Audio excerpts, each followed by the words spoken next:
Hey everyone. So there was a completely crazy backstory to several of the videos featured in the last Public Freakouts episode, and all will get reckonings, but one that really struck me as particularly outrageous and, more importantly, absurd, and therefore a lovely place to start, was the woman we saw attacking our story's main character over being called out for allowing her unleashed dog to roam her property. Our main character sees out her apartment window that this woman is allowing her small and seemingly poorly trained, quote, service dog, and big air quotes around that from the way that this animal is acting, allows this little dog to wander around her property, her front porch of what is her allotted space for her unit. She goes out to confront this woman, and this is what happens. Thank you. What's your name? Oh, she knows what my name is. Okay. Yeah, she does. Why do you think it's okay for you to let your dog walk on my property? Because she's a service dog. Why is she on my property? Why is she not servicing you? Yeah. Ma'am, we're outside. On my porch. Your dog is on my porch. Okay, well then follow. Put it on a leash. Why is she not on a leash? Okay, so if she's a service dog, why is she not servicing you? Servicing me. No, she's not on my porch. You're way the hell over here and she's not even near you. You're not even paying attention to her. I'm not. She just, I don't need to. I asked nicely and she got so rude. Really? Yes, you. I'm outside my back door. Well, let's end it right there then. Thank you. What? I said let's just leave it at that. No, management's on their way. Look, she's right here. She's right here. Let them come. She's right here. Let them come. Let them come. I am. Good. I don't know why you're so rude. I'm rude. Yes. Let's talk to the gentleman that's servicing my car. I asked you nicely to put your dog on a leash. Please, please. I have ring camera footage of the dog on my porch. I come out here to ask her. My service dog, by the way, which is registered under your, you have paperwork and everything. It does need to be on a leash. She is a service dog, and I get She's on my porch, and you're saying it's not my property. Look, you see, you don't even have control of her. She literally walked on your porch. And I asked, and you see, you're telling me that she did that. And that's not my fault. Okay. So you see, she's thinking that it's okay. Harassing the gentleman that is servicing the glass. How was I harassing him? Lily. Thank you. We're supposed to be nice to each other. Come on. I tried. I know, but stop there. Stop. Come on. And I want to see that rainbow camera. I want to see it. That's up to her. No, I'm saying if she's saying that my dog was causing such anguish just because she had Nobody's touched it. walk on there, then show me. Show me. I bet you cannot predict. Do you want to see it? Just one thing that don't go through your leash at all times.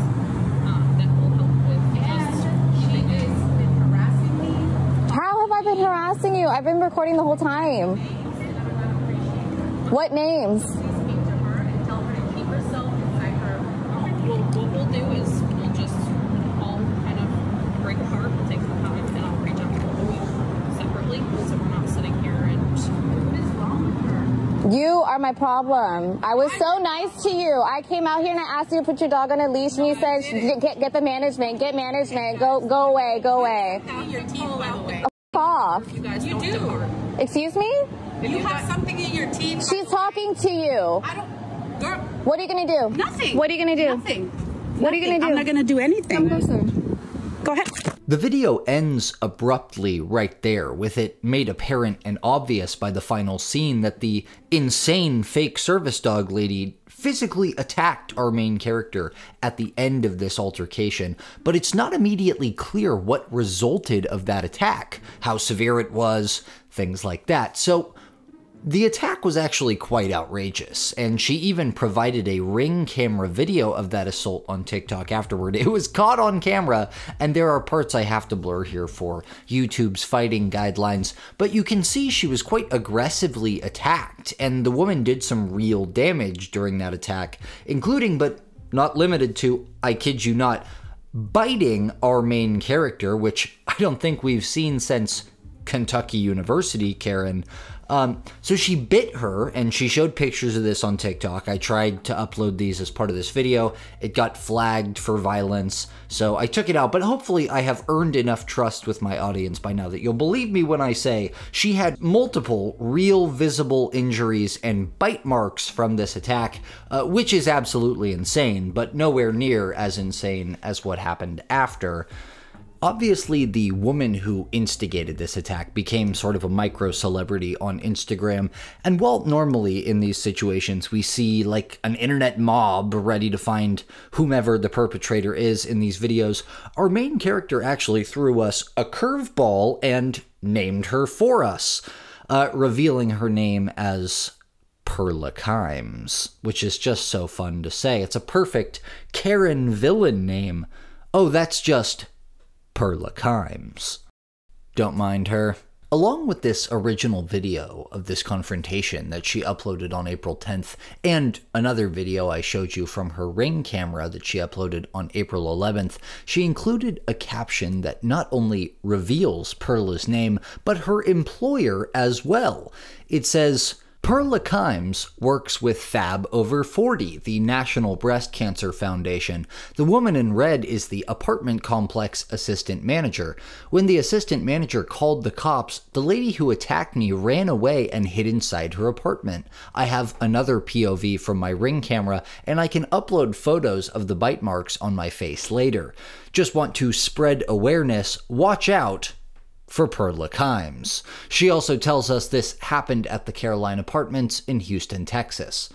Now, obviously everyone wanted to know what happened. This went so far beyond our regular experiences with rude and racist Karens and just people in general that, while dreadful, did not go so far as to bite anyone.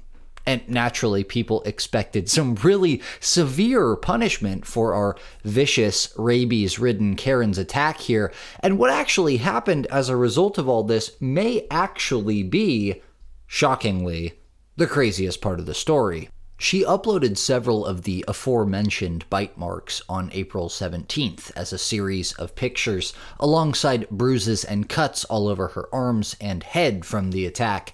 But alongside those pictures was also a huge update, and it enraged the people following this story. Lily tells us that apparently a judge even presented with video and picture evidence of this insane attack from start to finish, including all of these pictures of the injuries that she sustained, has decided that a single class of anger management is enough to stop Perla Kimes from biting people's faces ever again. So the case has been dismissed. She also uploaded a lengthy video after tons of requests where she says she overcame about 100 retakes and some serious social anxiety to bring us all the tea on how this outrageous conclusion came to be. Lily first reveals to us that the root cause of all this animosity between her and Perla isn't just over this incident. It was actually the buildup of something that had a whole backstory. I lived in a townhome because I had to move out. I lived in a townhome which had guest parking in the back of our back door and our patio. So a lot of random people would park out there that didn't even live there, or just random people were sitting there.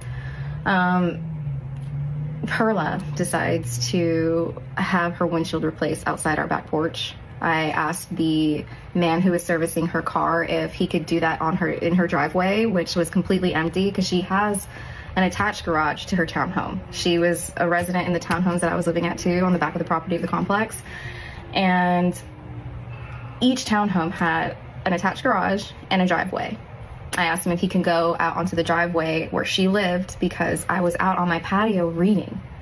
And it was so weird that there was a man that was going to be servicing a car out there for about an hour, or who knows how long. So I called management and they said he can be out there, and I'm like, fine, I let it go.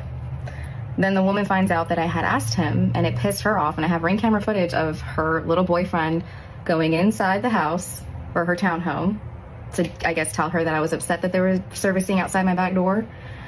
She comes running outside, sprinting, when the boyfriend, like leaving the boyfriend behind, not even caring where he's at. She's wanting to come outside, hair up in a bun with a cap on, and right away, really aggressive, asks the guy and says, "Is she giving you a hard time?" And I don't know if the guy was being an instigator or what. I can admit to being bothersome to him if it was annoying that I asked him if he could go to her house to service her car. But apparently that was a big issue for her, so she wanted to come and confront me. Once I go out there to confront her about her dog, she said, "Call management."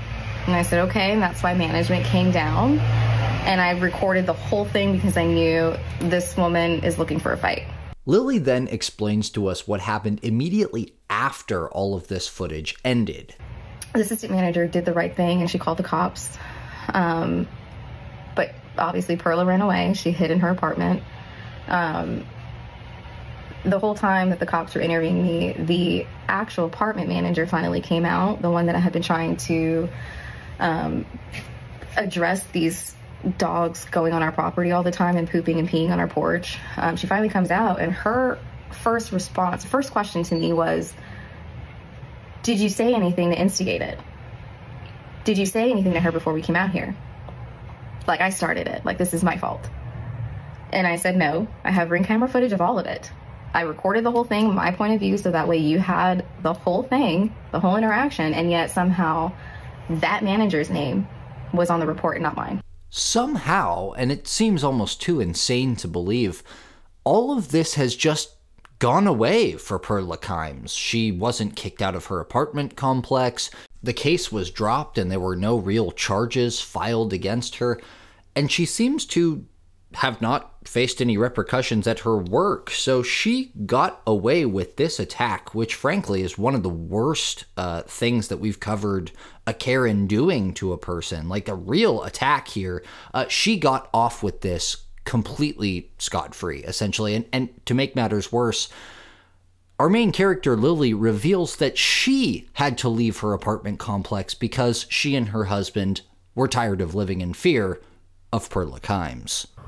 My husband and I went to dinner one night, and he just looked up and he's like, "Is that her?" I'm like, "Who?" And he's like, "That lady."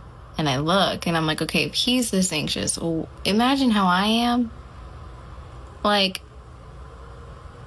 the fact that I had to pay $7,000 to get out of my lease, pay for a new house,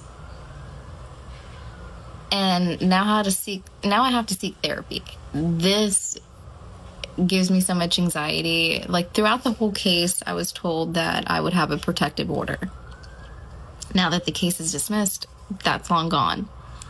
However, just 3 days ago, in a comment under a video where she's pointing out just how weird it is that the police report has the name of her apartment complex manager on it, even though her apartment complex manager was not there to witness it, but has listed herself as a witness anyway, which seems really weird, right? But that aside, she says in a comment under that video, "Update, I made contact with a lawyer now. I have to limit what I post online now, but when I have an update, I'll post one. Thank you everyone for your kind words and advice." So it sounds like maybe she's gonna have to go the civil case path with this, because apparently it's not illegal to bite someone anymore. I hope she got a rabies shot. So that's where we are with the dreaded Perla Kimes. She seems to have gotten away with everything and has faced absolutely no punishments whatsoever. However, our main character is now in contact with a lawyer, and we should hopefully be getting an update on how that's going for her soon, so we will keep an eye on the horizon. However, this was really the most infuriating conclusion to one of these stories that I've ever really found, so I'm sorry for that, but I hope you enjoyed it anyway. All right, see you around.